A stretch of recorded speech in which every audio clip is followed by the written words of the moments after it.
I spent the better part of Saturday reading Julian Assange's indictment and breaking it down, and it's fascinating.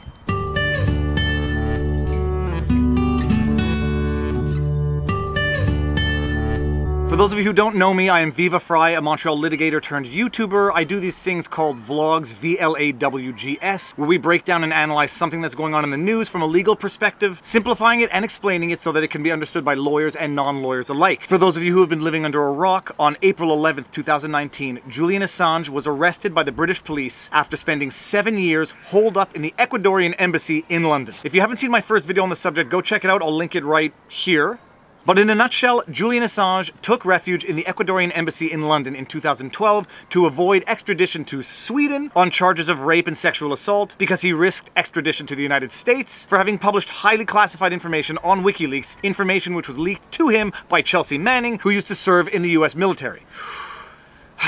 After 7 years cooped up in the Ecuadorian embassy, literally not having been able to step 1 foot off of that embassy, he was arrested after the government of Ecuador withdrew their asylum and invited British authorities into the embassy, where they subsequently arrested Julian Assange. Noteworthy is that about a month prior to the Ecuadorian government withdrawing Julian Assange's asylum, the United States had gotten an indictment against Julian Assange on a variety of crimes. And just to open a parenthesis to explain what an indictment is, it's just a fancy word for saying formal criminal charges being brought. An indictment is obtained by presenting evidence to a grand jury, which is basically a group of citizens, who then determine if there's sufficient evidence to bring formal criminal charges. A sealed indictment means literally just that. The indictment itself is not public, witnesses' names are redacted to protect them, and the indictment itself is only made public at a later date. Julian Assange's indictment was a sealed indictment up until the day of his arrest, April 11th, 2019. When it was unsealed, we got to see what the criminal charges were that were being brought against Julian Assange, and they will be the fodder for speculation for everyone. When I first heard that Julian Assange was arrested, I presumed that it was on the basis of espionage. Espionage being a fancy word for spying, which is potentially punishable by the death penalty. Hence, in my first video, I said there might be an issue as to whether or not the United Kingdom will in fact extradite Julian Assange to the United States, where he might face the death penalty for the charges brought against him. In fact, Julian Assange has not been indicted on espionage. He has been indicted on a seemingly much lesser crime of conspiracy to access a computer, which carries with it a maximum sentence of 5 years. And a number of news outlets are reporting that Julian Assange only faces a maximum of 5 years if convicted. That is true and not true. In fact, there are multiple crimes being alleged against Julian Assange, some of which actually have a maximum sentence of 10 years. Not the death penalty, but nonetheless 10 years in prison. Couple that with the fact that any sentence can be ordered to be run concurrently or consecutively, meaning if Julian Assange is found guilty on 2 charges of something with a maximum penalty of 10 years, if a judge orders these sentences to be served concurrently, it's 10 years on top of 10 years, maximum 10 years. If a judge orders the sentence to be served consecutively, it's 10 years, and 10 years after 10 years, total 20 years. And from the little that I understand of American criminal law, it is discretionary as to whether or not a judge orders sentences to be served concurrently or consecutively. And the considerations are the nature of the crime, the defendants, etc., etc. But what are the actual charges brought in the indictment? For that, we're going to have to go to the indictment, so let's just do that, shall we?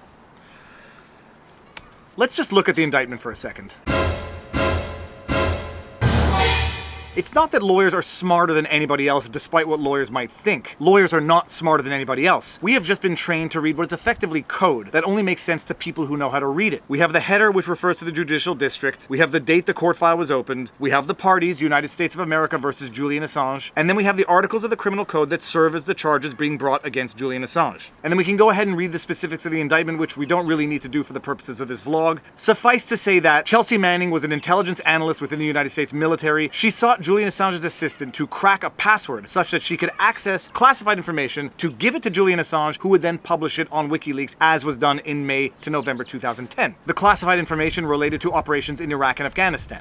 And if we go to the conclusions, we can see what Julian Assange is being accused of specifically. Conclusion A reads as follows: to knowingly access a computer without authorization and exceeding authorized access to obtain information that has been determined by the United States government pursuant to an executive order and statute to require protection against unauthorized disclosure. You can go ahead and read the rest of it. The bottom line is that Julian Assange is being accused of having conspired to access a computer illegally. He's not being accused of espionage. He's not being accused of something more serious than conspiracy to access a computer. And if we go to conclusion B, it reads as follows: to intentionally access a computer without authorization and exceeding authorized access to obtain information from a department and agency of the United States in furtherance of a criminal act in violation of the laws of the United States, violation of Title 18 United States Code Section 641, 793, 793, etc., etc., etc. Some of the criminal infractions have a 5-year maximum sentence, others have a maximum of 10-year sentence. But they are undoubtedly less serious than espionage. And another important thing to consider here is the statute of limitations. Statute of limitations basically means a period of time after which one cannot be prosecuted for the crime. With these specific crimes, the statute of limitations seems to be 5 years, unless I'm mistaken, which is very interesting given that it relates to conduct that occurred in 2010. Compare that to espionage, which typically has a statute of limitations of 10 years, which means that in 2019, someone could be prosecuted for espionage acts committed in 2010. So that is a breakdown of the criminal accusations brought against Julian Assange. And until there are further developments, this is going to be fodder for speculation by everybody. People are going to be asking themselves why Assange was not indicted on espionage charges. It would seem on its face that that would be an easy charge to bring against Julian Assange, given that what he did was publish highly classified information relating to Iraq and Afghanistan operations on WikiLeaks for public consumption. Whereas the charges they brought against him might be time-barred unless I've misunderstood something, but are also much less serious charges than espionage. And this is how the speculation is going to go on both sides. Some people might suspect that all the United States wanted to do is get Julian Assange back onto US soil so they can increase the charges to espionage. And had the original indictment been on charges of espionage, the United Kingdom might have refused extradition to the United States because the punishment for espionage could be the death penalty. The other side might be saying all that the United States wants to do is get Julian Assange back on US soil, potentially because he has useful information that has not been disclosed yet. And had the indictment brought charges of espionage, the United Kingdom might have refused extradition because espionage can potentially carry the death penalty, and they would not extradite someone to a country where the death penalty might be imposed. And that goes back to a principle set out in Soring versus the United Kingdom, which I referenced in my first video on this subject. This case is also going to bring up a very important question as to the freedom of the press, whether or not Julian Assange is to be considered a journalist, whether or not he's to be considered a hacker. Right now, a lot of news agencies are going with the narrative that this is an attack on journalism and the free press. We'll see how it pans out depending on how the situation evolves, but it is the important question. Is an indictment on Julian Assange an indictment on the free press? And it's very easy to understand both sides of the debate on this issue as well. Some are going to say that the disclosure of highly classified information on WikiLeaks